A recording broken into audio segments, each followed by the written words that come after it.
All right. Hello, all you CEOs out there. How's it going? My name is Eric, and today we're diving into a skill that can transform the way that you connect with your business audience. Talking about presenting on camera, doing this right now. So whether you're pitching to investors or leading a virtual meeting or presenting a keynote, mastering your on-camera presence and your video communication is key to building trust and leaving a lasting impression. And over the past 4 years or so, I've had the privilege of working with over 200 global brands, CEOs, and marketing teams to enhance their video marketing strategies. And together, we've not only streamlined their workflows to save time and energy, but also driven significant results through video content. We're boosting engagement and increasing conversions through powerful, authentic video content. And that really is the main difference, is in the authenticity when you hop on camera. So that's what I hope to help you out with today. And before we dive into all of the tips that will elevate your presentations, do me just a quick favor. If you find this video valuable, give it a like, please. It helps more people like you find these strategies, and I personally really appreciate that. So give it a like.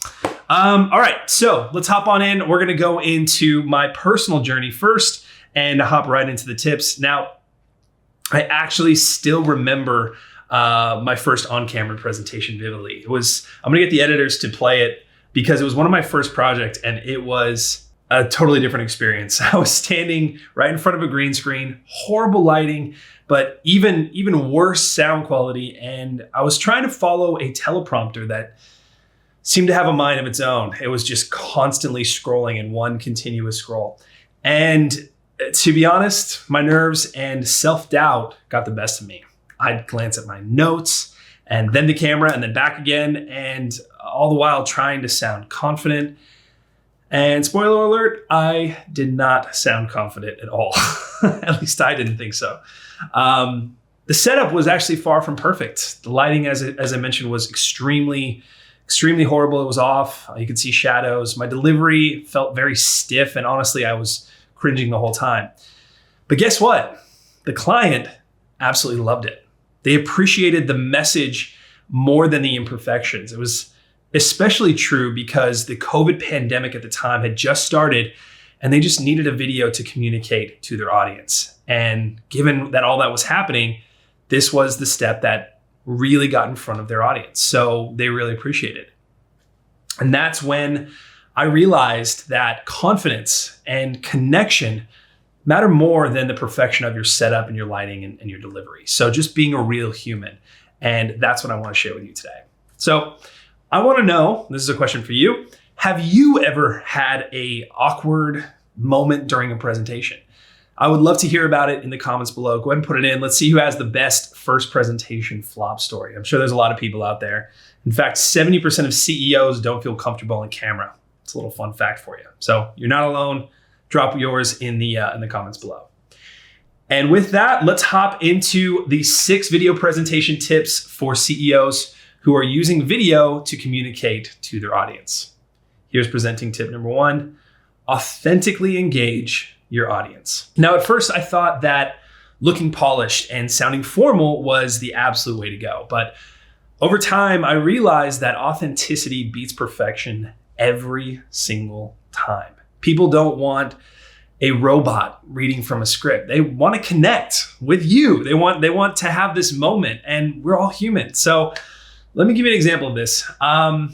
Early in my career, I was pitching a product to investors at the time, and my original script was very stiff and overly corporate, and the presentation just really fell flat. But after taking some time to tweak it and make it sound more conversational and natural, the response was incredible.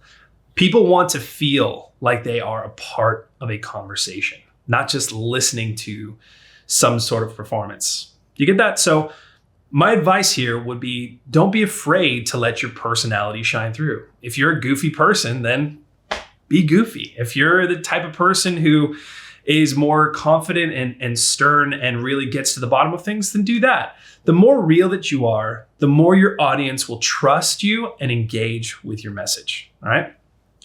Presenting tip number 2, simplifying the message. Now, as a CEO, you deal with complex strategies and concepts every single day. But here's the thing, your audience really doesn't care about how much jargon you know. They care about clarity. And I learned this the hard way. Early on, I would overload my presentations with technical terms.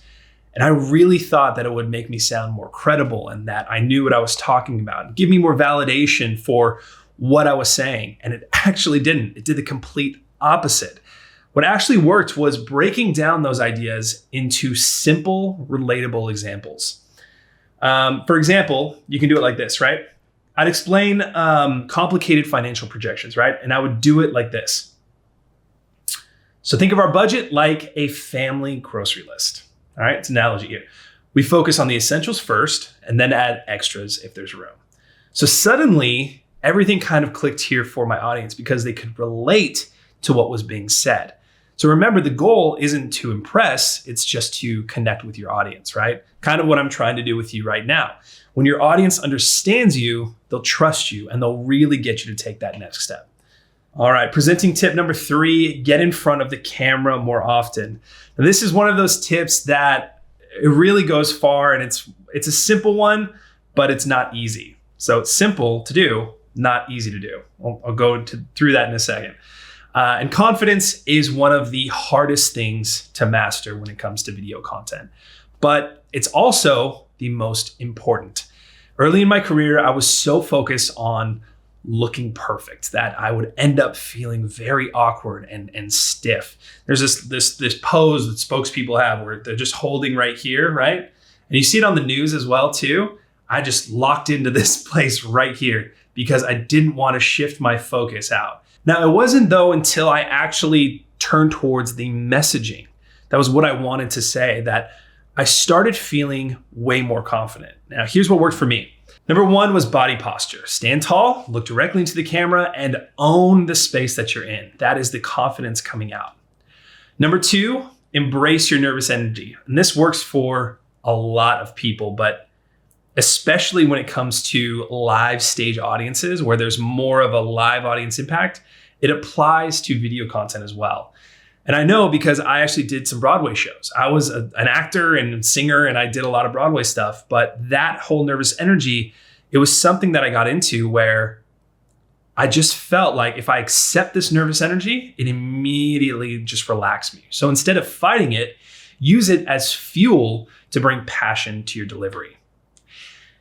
And number 3, practice, practice, practice. Practice, practice, practice. I'll say it over again. Confidence does not come overnight. In order to become a great presenter and a natural communicator, you have to keep practicing. The more you practice, the more natural it becomes. And here's a quick tip for you on that, all right? When you are doing a live speech or video content, pause for a moment before you speak. Take a deep breath and then just go for it. That small pause can actually do wonders for your confidence on camera. And it goes miles away from the sort of nervous energy that you have. Just own that room, breathe in the fact that you're nervous, and really practice it a lot. That's a helpful tip for you right there. Presenting tip number 4, all right? Craft memorable openers and closers. I mentioned it before, but if you know Dan Martell, he kind of helped me out with this particular one. Focus on your opener and focus on your closer, and the middle will sort itself. He's a very popular guy, but he really talks about something called the recency effect in psychology. And that is that us as a society, we tend to not remember exactly what has been said, but we remember how the content made you feel. And the number one thing that we do remember when we come away from a live event or a show or a film or anything, it's that last moment. Of course, we remember certain aspects of the show or the film or anything, but it's the last moment of how it made you feel. That makes or breaks the entire way of it. So how you start and end your presentation matters just as much, if not more, than the content in between. So think about this. Your opener sets the tone, and your closer leaves that final impression. For your opener, be clear and be direct. Let your audience know what's in it for them if they stick around. And for your closer, always include a very strong call to action or CTA. Whether you are asking the audience to take a next step or even reflect on what you've said, or to simply stay tuned, make sure that they walk away with a very clear message. For example, I always end my presentations with a challenge or a takeaway like this. All right, here we go. What's one thing that you'll implement from today's talk? Think about it and then make it happen. Keeps the momentum going and encourages action. It's a little helpful tip for you. If you can make it a challenge as well, when you end it, it gives them a little bit more of a fun capability to actually go and achieve that, given that they'll do that next step. All right, presenting tip number 5, use just enough visual aids. So when it comes to slides and especially visuals, less is more. But that being said, keep in mind that 65% of the general population is a visual learner. So visuals do matter. And I used to overload my presentations and my slides with text. And I thought that it would make me look more prepared, but all it did was distract from what I was saying and make it harder for my audience to focus. If you now see my slides, they're very simple. Let's go back to them. And yeah, so it's very simple. Now I stick to a few key points and I let my visuals reinforce my message, not compete with it. I've learned that, to be honest, simplicity is truly powerful. For example, if I'm presenting a brand new product, I use high quality images and keep the text minimal, just enough to highlight the main idea. Now this way, the focus stays on me and the story that I'm telling rather than getting lost in the sea of words. So by keeping things really simple, I found that my audience is more engaged and retains the information so much better. And also using fewer words and more impactful visuals ensures that I don't overwhelm my audience. And that allows them to connect more deeply with the message and the overall experience of the entire presentation. So I hope that's helpful. And presenting tip number 6.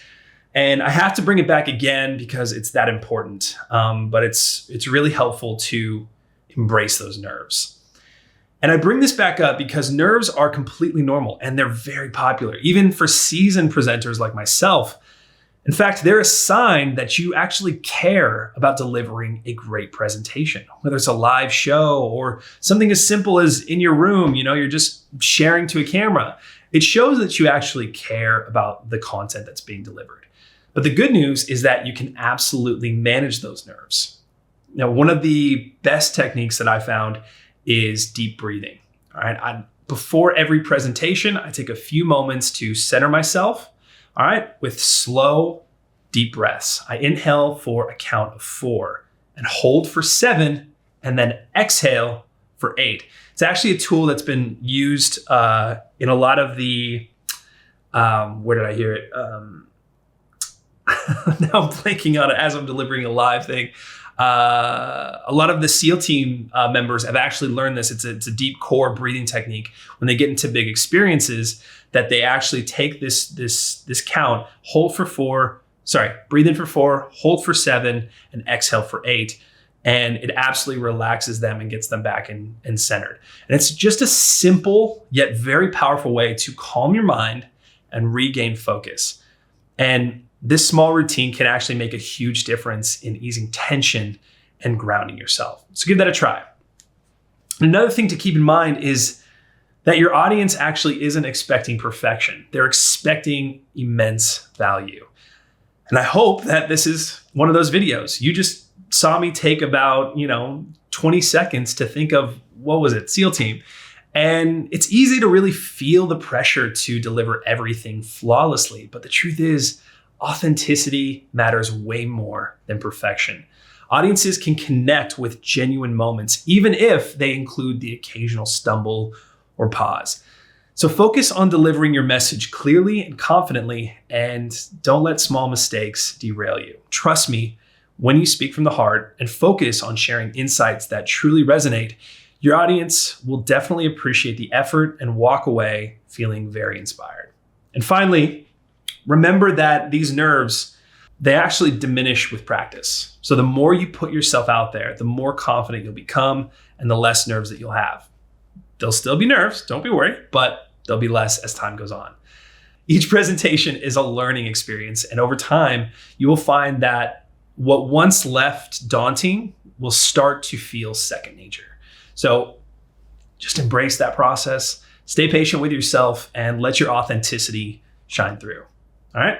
Now, I hope these tips have given you the tools and confidence to shine in your own next on-camera presentation. But here's the exciting part. This is just the beginning. And what fascinates me about these techniques is how transformative they can be. So whether you're crafting a product demo or delivering a major announcement, these tips actually work. You just need to implement them into practice. So write out a little card right next to your desk with these tips right next to it, especially the breathing techniques, and they'll start working. All right. Now, next week, I will be breaking down how one SaaS company used these exact techniques to turn their CEO into a powerhouse presenter, leading to a 7x increase in demo bookings. And plus, I'll even share that my complete video presentation template that's generated over $500,000 for tech companies on average per year. So if you're someone who gets nervous on camera, don't worry. I've got an upcoming video all about my 5-year journey from moving boxes, yes, I was in logistics, to becoming a professional video presenter, where I'll actually share all of my techniques that helped me build confidence. So I'm gonna ask it again, hit that subscribe button, turn on notifications, hit the like button, please, so that you don't miss out on these upcoming videos. And if you are a CEO or part of a business where you need a video presenter, or if you'd like help becoming your own video presenter, then just reach out to me. I've put my Calendly link in the description below and the first pinned comment, so you'll be able to book direct. This is my direct call link so that we can discuss how videos can drive your business growth. All right. Thanks for watching very much, and I will see you in the next video.